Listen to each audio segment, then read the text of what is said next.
अऊज़ु बिल्लाहि मिनश्शैतानिर्रजीम बिस्मिल्लाहिर्रहमानिर्रहीम। 13, 14 और 15 शाबान की रात के कुछ आमाल आपकी खिदमत में पेश करना चाहते हैं। 13 शाबान की रात को 2 रकात नमाज पढ़नी है। उसका तरीक़ा ये है कि सूरह हम्द के बाद सूरह यासीन और सूरह मुल्क और सूरह तौहीद पढ़नी है। इसी तरह 14 शाबान की रात को 4 रकात यही नमाज इसी तरीके से पढ़नी है और 15 शाबान की रात को 6 रकात नमाज इसी तरीके से पढ़नी है। सूरह अल-हम्द के बाद सूरह यासीन, सूरह मुल्क और सूरह तौहीद तीनों सूरतें एक एक बार पढ़नी हैं।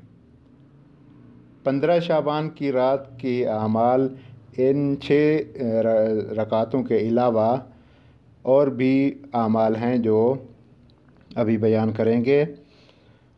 15 शाबान की रात की बहुत ज़्यादा फ़जीलत बयान हुई है। ये बहुत ही बाबरकत रात है, जैसा कि हज़रत इमाम जाफ़र सादिक़ अलैहिस्सलाम फरमाते हैं कि इमाम मोहम्मद बाक़िर अलैहिस्सलाम से नीमा शाबान की रात के बारे में पूछा गया तो फरमाया, ये रात शब कद्र के अलावा तमाम रातों से अफजल है। बस इस रात तक़र्रुब इलाही हासिल करने के लिए कोशिश की जाए। इस रात खुदाए ताला अपने बंदों पर फ़ज़्ल व करम फरमाता है और उनके गुनाह मुआफ़ करता है। हक़ ताला ने अपनी ज़ात मुक़द्दस की कसम खाई है कि इस रात वो किसी साइल मुक़द्दस को खाली नहीं लौटाएगा, सिवाय उसके जो मासियत व नाफरमानी से मुतल्लिक़ सवाल करे। खुदा ने यह रात हमारे लिए ख़ास की है, जैसे शब कद्र को हज़रत रसूल खुदा के लिए मखसूस फरमाया। बस इस शब में ज़्यादा से ज़्यादा हम्द व सना करना, उससे दुआ व मुनाजात में मसरूफ़ रहना चाहिए। अब आमाल की तरफ कुछ इशारा करना चाहते हैं। सबसे पहले यह है कि गुस्ल करना चाहिए। गुस्ल करने से गुनाह कम होते हैं। नमाज, दुआ और इस्तिग़फ़ार के लिए शब बेदारी करनी चाहिए। शब बेदारी की भी बहुत ज़्यादा फ़जीलत बयान हुई है। इस रात का सबसे बेहतरीन अमल हज़रत इमाम हुसैन अलैहिस्सलाम की ज़ियारत पढ़ना है कि जिसके पढ़ने से गुनाह मुआफ़ होते हैं। जो शख्स ये चाहता है कि 1,24,000 अम्बिया की अरवाह से मुसाफ़हा करें, उससे मुसाफ़हा करें, तो वो कभी इस रात ये ज़ियारत तर्क न करे। हज़रत इमाम हुसैन अलैहिस्सलाम की छोटी से छोटी ज़ियारत भी है।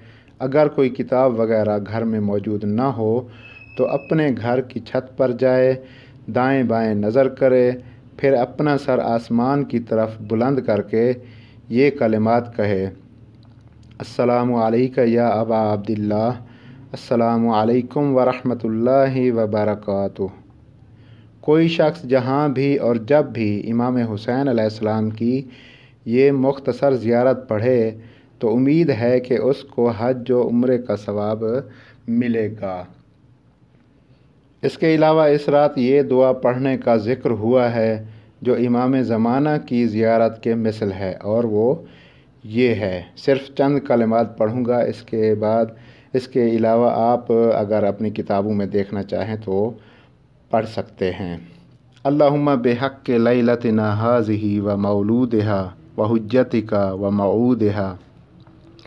ये दुआ आखिर तक पढ़नी है और आखिरी कलिमात जो हैं वहकुम बैनना व बैनहुम या अहकमुल हाकिमीन, यहाँ तक इसको पढ़नी है।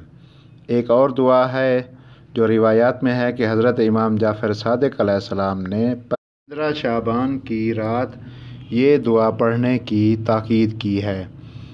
उसके भी पहले और आखिरी अल्फाज आपकी खिदमत में पेश करूँगा। अल्लाहुम्मा अंतल हय्युल क़य्यूमुल अलियुल अज़ीम।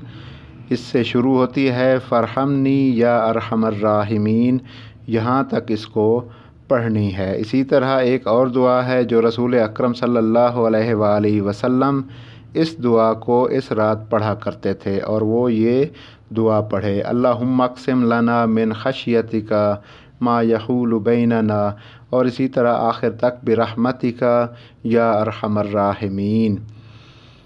اس دعا کو دیگر اوقات میں بھی پڑھی جا سکتی ہے۔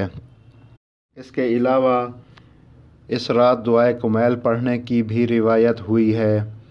یہ تسبیحات 100 مرتبہ پڑھے تاکہ حق تعالیٰ اس کے پچھلے گناہ معاف کر دے اور دنیا و آخرت کی حاجات پوری فرما دے۔ تسبیحات 4 جسے کہتے ہیں سبحان اللہ والحمد للہ ولا الہ الا اللہ واللہ اکبر، یہ 15 شعبان کی رات کے اعمال تھے۔ 15 شعبان کے دن کو صرف ایک ہی عمل ہے، اور وہ زیارت حضرت صاحب العصر والزمان عجل اللہ فرجہ الشریف پڑھی جائے۔ اللہم صلی علی محمد و آل محمد وعجل فرجہ۔